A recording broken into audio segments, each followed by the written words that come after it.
در ناحیه واسه این زنان کسب زنبورپروری را می‌آموزند.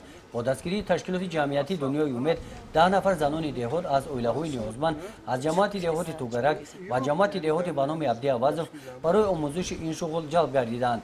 مشغولیت‌های عملی آموزشی در جماعت دهات داغستان ناحیه شمس‌الدین شاهین در این موضع زیبا منظره چشمه شوخک در محیط طبیعت زیبا و هوای سلقین برای اشتراکچیان سمینار خاطرمان گذشت.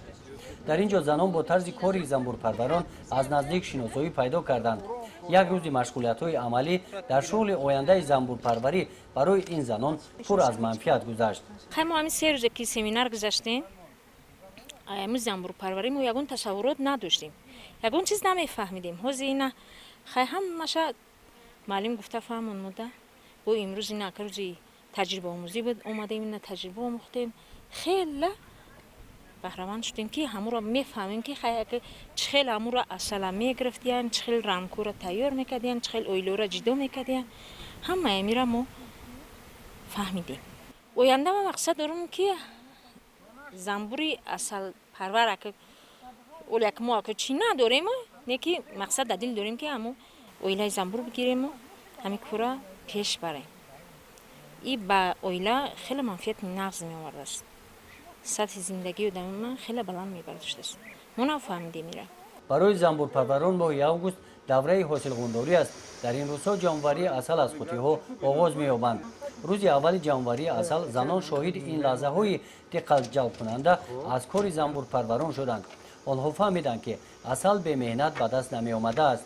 برای به دست آوردن عسل زنبورپرور خوب مهنت می‌کند. محمود نورعلیف در سمت زنبورپروری تجربه زیاده از 10 ساله دارد. در سمینار آموزشی عسل پروران ترینر کلان است.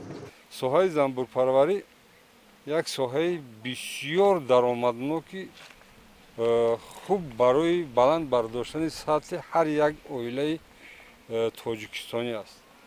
همین قدر شهدهایی که از گیاها درختان پیدا میشن جمع نآورده نیست شده میرن. اگر همه این زنبور تشکیل کرده شود و جمع آورده شود سطح زندگی مردم ما به حد و درجه خوب میرسد.